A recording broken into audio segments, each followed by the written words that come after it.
Inilah Injil suci menurut Yohanes. Sementara itu, sebelum hari raya Paskah mulai, Yesus telah tahu bahwa saatnya sudah tiba untuk beralih dari dunia ini kepada Bapa. Sama seperti Ia senantiasa mengasihi murid-muridnya, demikianlah sekarang Ia mengasihi mereka sampai kepada kesudahannya. Mereka sedang makan bersama, dan iblis telah membisikkan rencana dalam hati Yudas Iskariot, anak Simon, untuk mengkhianati dia. Yesus tahu bahwa Bapanya telah menyerahkan segala sesuatu kepadanya, dan bahwa Ia datang dari Allah dan kembali kepada Allah. Lalu bangunlah Yesus dan menanggalkan jubahnya. Ia mengambil sehelai kain linen dan mengikatkannya pada pinggangnya.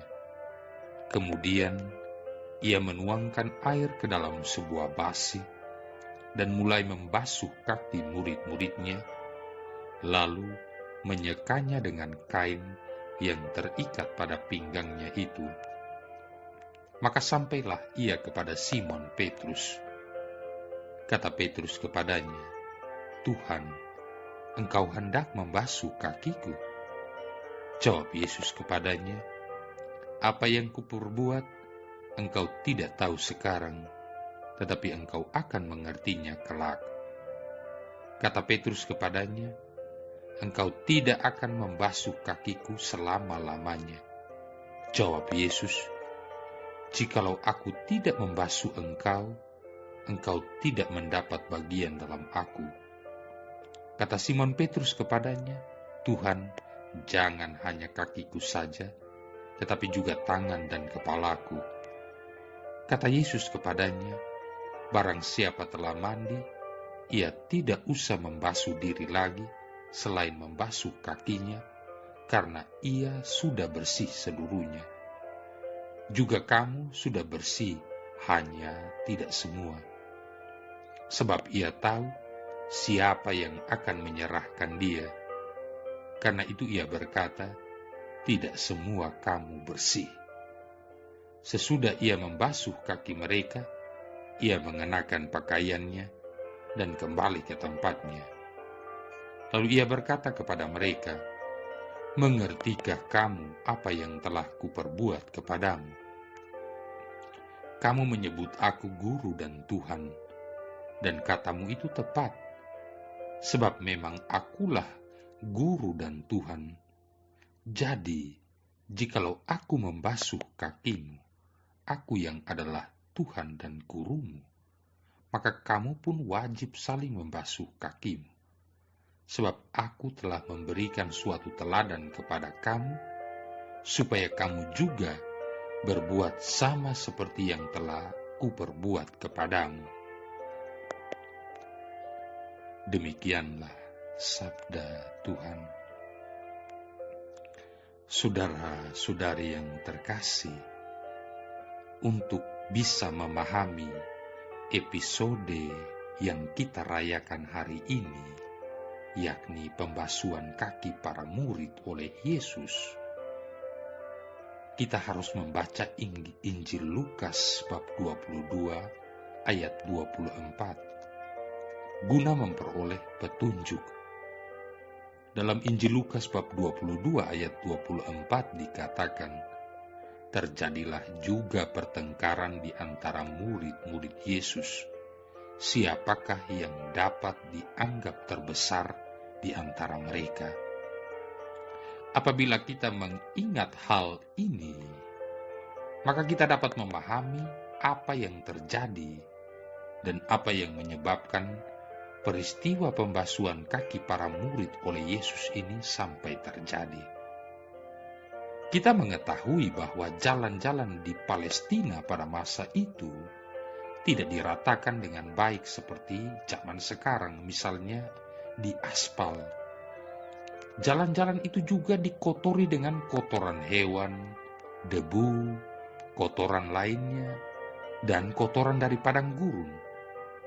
Itulah sebabnya mengapa di depan pintu setiap rumah disediakan tempayan khusus berisikan air, dan juga seorang pelayan yang akan membersihkan serta mengeringkan kaki seorang tamu.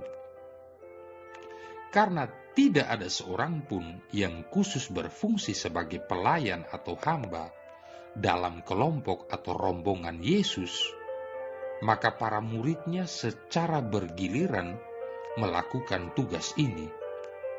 Namun seperti kita dapat lihat sendiri, ternyata mereka sudah sampai pada tingkat persaingan tidak sehat antara satu dengan yang lain, yang disebabkan oleh ambisi dan kesombongan pribadi masing-masing, sehingga tidak ada seorang pun yang melakukan tugas tersebut. Dengan demikian, mereka masuk ke dalam rumah itu, masing-masing dengan sombongnya, kemudian duduk dengan kaki yang belum dibasuh, dan tidak seorang pun melakukan tugas itu sampai Yesus sendiri melakukannya. Saudara-saudari yang terkasih, sebagaimana biasanya, apa yang dilakukan oleh Yesus dilakukannya dengan dua tujuan. Tujuan pertama tentunya adalah untuk mengajar para pengikutnya cara penghayatan iman seorang Kristiani. Yesus mengatakan bahwa di kalangan orang kafir, pribadi yang menggunakan otoritas adalah yang menjadi tuan atas orang-orang lain. Dia yang menuntut perlakuan istimewa, menanti untuk menjadi orang yang dinanti-nantikan oleh orang lain. Tidak demikian halnya dengan para murid Yesus. Siapa yang mau menjadi tuan harus menjadi hamba atau pelayan. Yesus bersabda, "Kamu menyebut aku guru dan Tuhan, dan katamu itu tepat, sebab memang akulah guru dan Tuhan. Jadi jikalau aku, Tuhan dan gurumu, membasuh kakimu, maka kamu pun wajib saling membasuh kakimu. Sebab aku telah memberikan suatu teladan kepada kamu, supaya kamu juga berbuat sama seperti yang telah kuperbuat kepadamu." Ini adalah indikasi tentang bagaimana komunitas Kristiani seharusnya diidentifikasikan. Sebuah komunitas yang akan melangkah maju untuk membasuh kaki-kaki yang ada di dunia.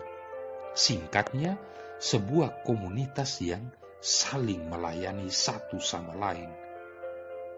Jadi, ketika kita, entah itu seorang rohaniwan, seorang religius, atau seorang awam, melakukan pembasuhan kaki orang lain, kita seharusnya melakukan pekerjaan itu dengan kerendahan hati, dengan kedinaan, seperti yang dilakukan oleh Yesus sekitar 2000-an tahun yang lalu.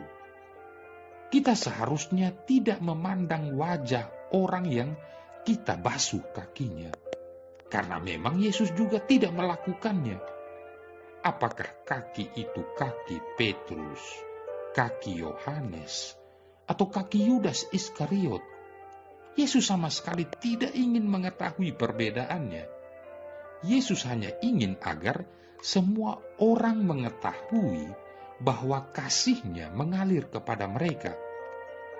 Tidak peduli apakah orang itu seorang gembel yang tinggal di bawah kolong jembatan, atau seorang raja atau presiden yang menyandang gelar S3 serta gelar-gelar kehormatan lainnya.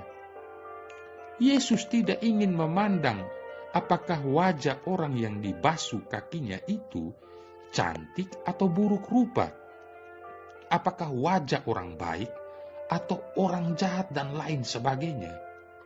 Yesus tidak ingin mengetahui apakah wajah seseorang itu hitam, putih, kuning langsat, apakah wajah seorang itu adalah wajah seorang laki-laki atau perempuan, wajah seorang budak atau orang bebas merdeka, wajah seorang tuan majikan atau wajah seorang hamba pelayan, wajah seorang pribumi atau wajah seorang non-pribumi. Yesus sungguh sangat tidak mengenal diskriminasi dalam hal ini. Komunitas Kristiani harus melakukan seperti yang dilakukan oleh Kristus sendiri, yang seakan berkata, "Inilah tubuhku yang diserahkan bagi kamu." Cawan ini adalah perjanjian baru oleh darahku yang ditumpahkan bagi kamu, dan aku akan membasuh kaki-kaki umat manusia guna membersihkannya dari dosa-dosa. Aku tidak mau memandang wajah masing-masing orang untuk memilih-milih. Itulah pelajaran pertama yang diberikan oleh Yesus kepada para muridnya berkaitan dengan peristiwa pembasuhan kaki. Para muridnya belajar dengan disertai rasa malu. Ini adalah ringkasan Injil. Bagi para murid, inilah produk akhir dari hidup selama 3 tahun sebagai murid-murid Yesus. Melayani umat manusia, dan apabila seorang murid mempunyai aspirasi untuk menjadi yang paling besar, maka dia harus berlutut dan membasuh kaki-kaki manusia, siapapun diri mereka. Saudara-saudari yang terkasih, pelajaran yang kedua menyangkut Ekaristi. Yesus seakan mengatakan, "Kamu ingin mengetahui apa yang kita lakukan pada malam perjamuan terakhir? Dengan aku mengambil roti dan cawan anggur, serta menseringkannya dengan kamu, dengan membasuh kaki-kakimu, sebenarnya aku ingin agar kamu semua memahami makna dari Ekaristi. Ekaristi akan selamanya menjadi lambang yang hidup bahwa aku berada di tengah-tengah kamu, mendorong kamu semua untuk melakukannya. Ketika aku mengambil roti dan berkata, 'Inilah tubuhku yang dipecah-pecah bagimu,' inilah cawan darahku yang dicurahkan bagimu, demikian pula lah yang harus dilakukan oleh komunitas Kristiani." Barangkali lambang yang paling agung dari pembasuhan kaki adalah ketika Yesus mengambil cawan itu, yang sangat mungkin telah dipegang dan diangkatnya untuk sekian waktu lamanya, sehingga mereka yang hadir akan mendapatkan atau merasakan dampaknya secara penuh. Pada dasarnya Yesus mengatakan, seperti setiap kali dirayakan Ekaristi, ketika cawan darahku dicurahkan bagimu, ibarat seperti para orang tua yang mencurahkan hidup mereka sepenuhnya untuk anak-anak mereka. Sebuah cawan dikosongkan, dan kita pun dikosongkan dari kekuatan dan kesehatan ketika menderita sakit dan parah hari tua kita. Sebuah cawan diisi, demikian pula halnya dengan kita ketika memasuki surga, atau pada waktu kita menyambut suatu hari yang baru dengan bahagia, dengan awal-awal yang baru. Sebuah cawan dipegang dan diangkat seperti kehidupan yang dipegang dan diseringkan setiap hari. Cawan pecah seperti juga kehidupan menjadi berantakan disebabkan oleh dosa, dan kelangsungannya dipatahkan oleh kematian. Namun kasih Allah memiliki kuasa untuk membuatnya utuh kembali. Bila mana kita menseringkan cawan dalam misa, hal ini berarti kita menseringkan hidup kita dengan semua orang, dengan kesusahan dan kegembiraan yang dikuatkan oleh Yesus yang tetap ada bersama kita. Pembasuhan kaki berarti begitu juga. Malam perjamuan terakhir adalah malam yang paling kudus di sepanjang tahun, saat dimana kita umat Kristiani diingatkan kembali pada sebuah peristiwa yang terjadi sekitar 2000-an tahun lalu di dalam sebuah ruangan yang berukuran relatif kecil di Yerusalem. Yesus yang ada di tengah-tengah kita sekarang juga mendesak kita. Ambillah tubuhmu dan berikanlah kepada orang-orang lain, dan pecah-pecahkanlah bagi orang-orang lain dalam kasih. Ambillah cawan darahmu dan curahkanlah darahmu itu, dan kosongkanlah cawan itu. Peganglah dan tolong restorasikanlah orang-orang lain, agar umat manusia yang retak-retak itu dapat menjadi utuh kembali. Bila mana engkau makan roti ini dan minum cawan ini, engkau sungguh melakukannya sebagai kenangan akan daku. Saudara-saudari yang terkasih, selagi kita merayakan perayaan Ekaristi pada hari Kamis Putih ini, marilah kita mencoba untuk menempatkan diri kita masing-masing kembali ke ruang atas di Yerusalem 2000-an tahun yang lalu. Marilah kita berpretensi bahwa kita berada di sana, dan Yesus baru saja membasuh kaki-kaki kita, dan kita sungguh merasa malu. Namun sekarang kita telah mendapat pesannya. Dan untuk selanjutnya, pada perayaan Ekaristi Kamis Putih ini, selagi kita maju ke depan untuk menerima roti yang telah dipecah-pecahkan dan ikut ambil bagian dari cawan yang sama, kita membuat janji baru kepada Yesus untuk menjadi komunitasnya dan kehadirannya yang hidup. Kita pun membuat resolusi bahwa orang-orang akan mengenal kita sebagai orang-orang Kristiani lewat kasih kita satu terhadap yang lain. Saudara-saudari yang terkasih, pada suatu waktu, seorang yang sangat kaya raya mengajak anaknya untuk melihat kondisi dari sebuah desa miskin yang jauh dari gemerlapnya hiruk-pikuk hidup perkotaan. Tujuannya untuk memberi pelajaran kepada anaknya tentang betapa sengsaranya manusia yang hidup dalam kemiskinan. Ia berharap kelak anaknya akan termotivasi untuk menjadi pribadi yang sukses karena takut akan betapa susahnya hidup dalam kemiskinan. Anaknya harus sukses dan kaya raya dengan harta berlimpah seperti dirinya. Sesampainya di desa tujuan, mereka tinggal beberapa hari di sebuah daerah pertanian yang amat sangat miskin. Beberapa hari berselang, sang bapak merasa pelajaran untuk anaknya sudah cukup dan mereka pun bergegas pulang. Dalam perjalanan pulang, si bapak bertanya kepada anaknya, "Bagaimana menurutmu perjalanan kita kali ini, nak?" Si anak menjawab, "Wah, sungguh luar biasa ayah, banyak pelajaran yang bisa kupetik. Kau lihat kan, bahkan kau sudah merasakannya, bagaimana kehidupan manusia dalam kemiskinan," kata ayahnya. "Oh iya, benar ayah," kata anaknya. "Jadi pelajaran dan hikmah apa yang telah kamu dapat dari perjalanan kita ini?" tanya si ayah. Kemudian si anak menjawab, "Aku melihat bahwa kita hanya punya satu anjing, tapi mereka punya 5.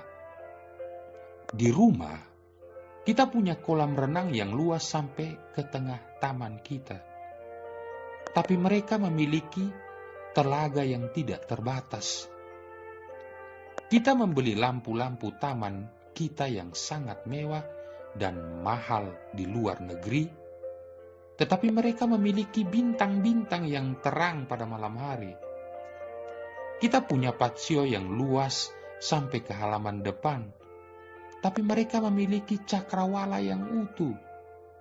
Kita mempunyai sebidang tanah untuk tempat tinggal, tapi mereka mempunyai ladang yang melampaui pandangan kita. Kita punya pelayan-pelayan untuk melayani kita, tapi mereka saling melayani satu sama lain. kita membeli semua persediaan makanan kita, tetapi mereka menumbuhkannya sendiri. Kita mempunyai tembok-tembok besar untuk melindungi kita dan kekayaan kita, tapi mereka memiliki sahabat-sahabat untuk saling melindungi. Mendengar hal ini, si bapak tidak sanggup berkata-kata. Kemudian si anak menambahkan, "Terima kasih ayah, karena telah membuat aku mengerti betapa miskinnya kehidupan kita." Saudara-saudari yang terkasih, karunia Tuhan di alam raya, yakni kebersamaan, persaudaraan, persahabatan, dan tolong-menolong adalah nilai-nilai dalam kehidupan manusia yang tidak pernah bisa diukur dengan uang semata. Betapa seringnya kita lupa untuk mensyukuri apa yang telah kita miliki. Kita hanya selalu memikirkan apa yang tidak dan belum kita miliki. Hal-hal yang kita anggap tidak berharga, ternyata merupakan dambaan bagi orang lain. Semua ini berdasarkan pada cara pandang kita masing-masing. Dan cara pandang itu berdasarkan kaya atau miskinnya jiwa kita. Maka bersyukurlah, saling mencintai dan tolong-menolong satu sama lain. Marilah berdoa. Allah Bapa Maha Pengasih, malam hari menjelang sengsaranya, Putra-Mu telah mempercayakan perjamuan kudus kepada gerejanya sebagai lambang cinta kasih, sebagai korban perjanjian baru. Kami mohon, semoga dari misteri luhur ini, kami dapat menimba kekuatan untuk menaruh cinta kasih sampai sehabis-habisnya, serta mencapai kehidupan yang kekal. Demi Yesus Kristus Putra-Mu, Tuhan dan pengantara kami, yang bersama dengan Dikau dalam persatuan dengan Roh Kudus, hidup dan berkuasa, satu Allah sepanjang segala masa. Tuhan memberkati kita sekali, Bapa, Putra, dan Roh Kudus.